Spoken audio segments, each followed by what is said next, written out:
Welcome to the Building Up Women in Property podcast. I'm your host, Rebecca Bangura, and I'm thrilled to have you here with me today. This podcast is for ambitious women who work in property and construction, who want to learn how to have a career they love on their terms. Join me every week where I'll leave you excited and confident to take your next steps. Thanks for being here with me. Now let's get started. Hello, lovely.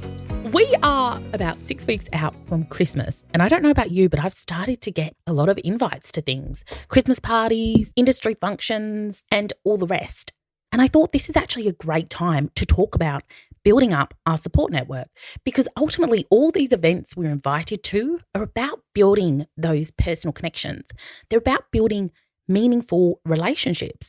So it's good to have this front of mind while we're accepting all these invites and be really intentional about what we are choosing to do, who we are choosing to engage with, and who we spend our time with and invest our energy in. Because it's very easy to kind of just roll with the opportunities as they arise. But the truth is, we all have a limited amount of time and a limited amount of energy. And we want to make sure that we are really using this intentionally, that we are creating those meaningful relationships that bring us joy and support us and help us grow together. Hence the reason we're talking about this today, because I don't think we talk about our support systems enough. I think quite often we fall into it. There's such a tendency in today's society to think that we can or we should be able to do things on our own. And the truth is, you can always do things on your own. But there's that saying, if you want to go fast, go alone. If you want to go far, go together. And I think this is so true. The people that we put around us actually enable us to reach further, to do more, to have more impact, not only as an individual, but also collectively. So actually accepting that we need this support system around us, this sort of network of people who are there to really provide us emotional support, to provide us practical guidance and insight and inspiration is so important. And as we think about it, there are so many people in our lives. We have family, we have friends, we have colleagues, we have professionals around us, we have our partners, and they all provide us that support and encouragement and assistance in different ways. But it's also important to remember that our support network doesn't need to just be made up of the people we talk to weekly or daily. I actually like to think of our support network as being a web. So you have those people that are closest to the center, and they're your nearest and dearest, and often are made up of our family and friends. And then you have that next layer out. They might be the people that you interact with regularly, but not daily. And then as you get further and further out, there might be people on that outer layer of your web who you only touch base with once a year. They might be former colleagues or an old mentor, but they are still integral to your web. They still provide support in a really important way. And the key to all of these people is that they are people that you trust and respect, and they offer valuable insight and help when you need it. These are people who are there to support you, not for their own self-serving purposes.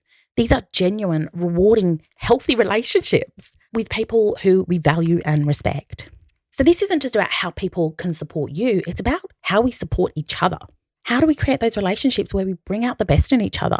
We create win-win situations for each other.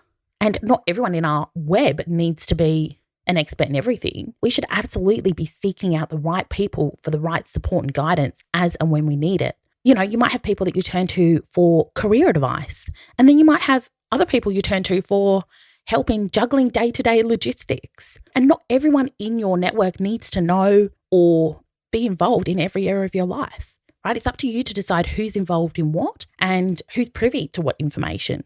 And as I said, some people you'll interact with daily, some people will be weekly or monthly, and some people it will literally be once a year. But I would say if you're not actually touching base with someone once a year, you probably need to check in on that relationship, right? Even if it's a message at Christmas saying, hey, I was thinking of you, wishing you the best for the new year.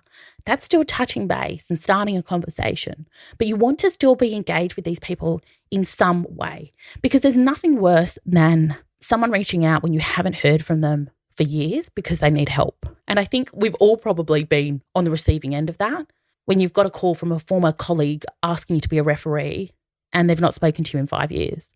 That's weird. So don't ever put yourself in that position. Actually get intentional and cultivate strong relationships. And I know I always talk about systematizing things, but I think this is so important. The more intentionally we can think about our support network, the more intentional we can be with the connections. And we can then put it almost into autopilot, right? If it's putting someone's diary in your birthday so that each year you touch base at the one point of the year, that's important. So think about how you can actually cultivate those relationships, especially for people that are not part of your day-to-day or your regular activities. So I wanted to share a couple of other ideas for you about how we actually create these healthy and supportive and meaningful relationships. One really important one is to focus on the needs of others. So good relationships are always founded on give and take, right? Both parties need to have benefit in the friendship. So ensure that you're providing value to the other person. And that often means not focusing on ourselves or your needs, but by focusing on what they need. Be that person that shows up for them, that is always there and has their back and remembers the important milestones or the important activities that are going on and touches base. When you're that person, I can guarantee that they will show up for you. They will reciprocate that. So always focus on the needs of others first and think strategically, right? Consider all the areas of your life. So think about your health, your finances, your career, your romantic relationships, your friends and family, maybe your spirituality, and think about what are the areas that you need help in. Where aren't you performing as well as you would like to? And then go and seek out people who have the right skills and characteristics and experience that you need and be open to getting their help. Ask for help. Put yourself out there. And I know that that can be very uncomfortable for many of us, but we have to be willing to be vulnerable in order to create genuine connection.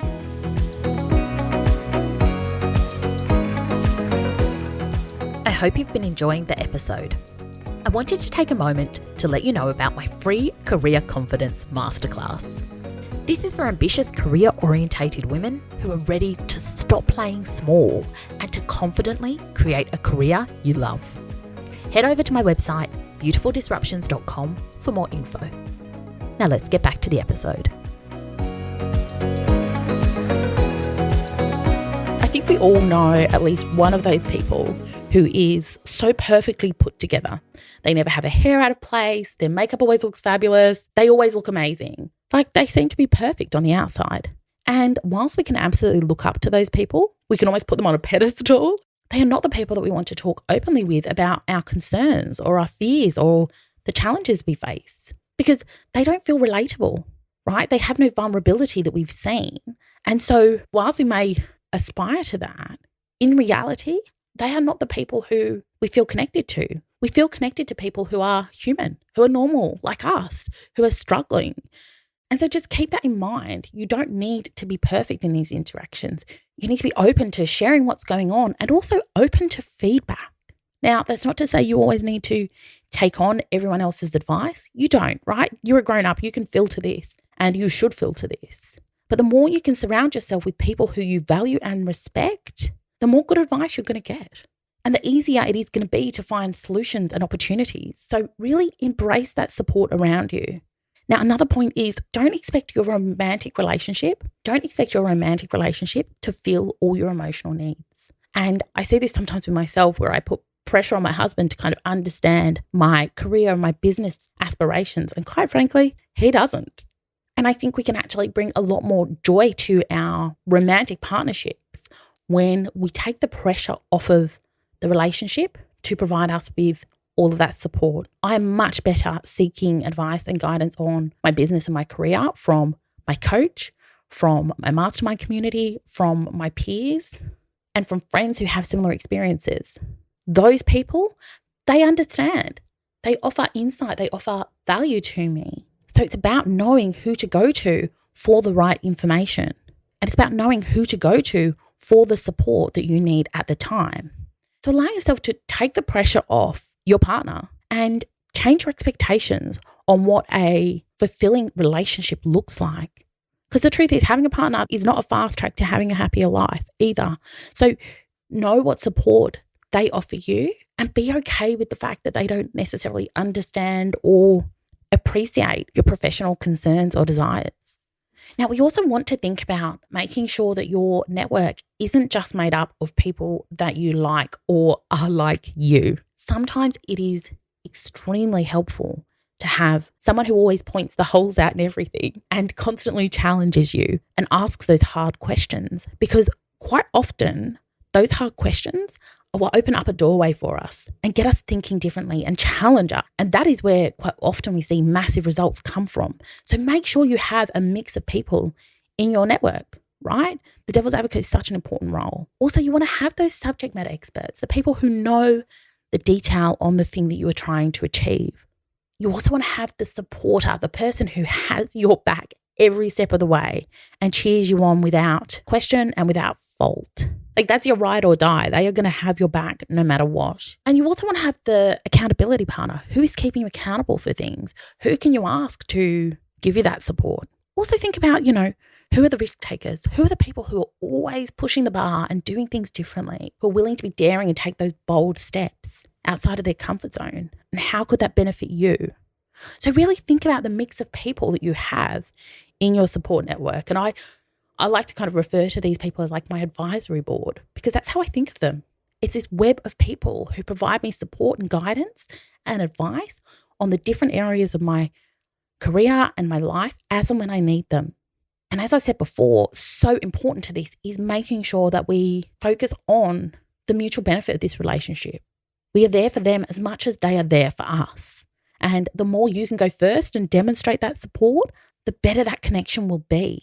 And you also want to be vulnerable. You want to share your goals and your vision with these people.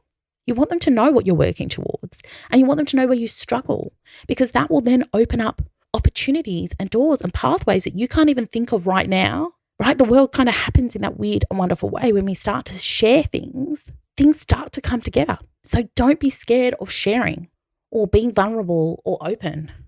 And then the other thing is to also think about what it is you are requesting from these people, because sometimes you will actually just want to make a direct request for some support and guidance. So reach out and be open and direct about that with them. There's no point faffing around. Be respectful of people's time, and people will genuinely try and do everything they can to support you.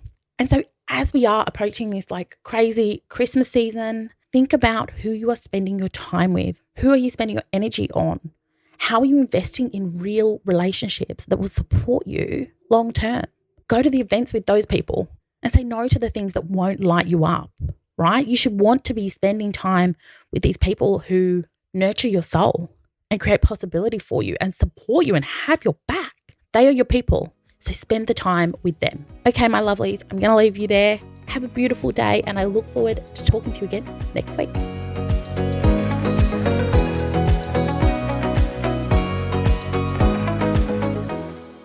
Thanks for joining me on the Building Up Women in Property podcast. If you'd like to learn more about what I do, head over to Instagram. I'm at Beautiful Disruptions, and reach out if you want to connect. Have a beautiful day, and I'll see you next time.